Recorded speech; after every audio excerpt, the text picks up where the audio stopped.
Now, moving over to other, I guess now former Eagles edge rushers, and people are all upset on Twitter about Bryce Huff this past weekend for this viral clip on the SF Niners channel where he admitted he wanted out of Philadelphia early on in the 2024 season. Yeah, I mean, honestly, if I'm being 100% honest with you, I wanted to trade like fairly early on, and just because of how things went in Philly, like I knew pretty early on that it wasn't a fit. Okay, this isn't a great look, but honestly, I'm not as mad at this as some other people are.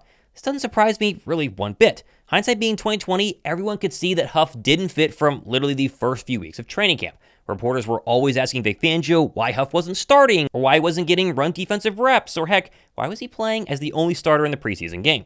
Philadelphia saw their mistake from week 1 of training camp, and I think desperately tried to reconcile this to the public. They tried to make him a simple pass rush specialist only. They did everything they can for Bryce Huff to succeed. It didn't work out. He got hurt, and in the end, how he had to move on. And we forget that Huff during this time was probably also extremely frustrated, as he did just finish as a double-digit sack specialist with the Jets, and probably was just as confused as Philadelphia was as why it wasn't working out.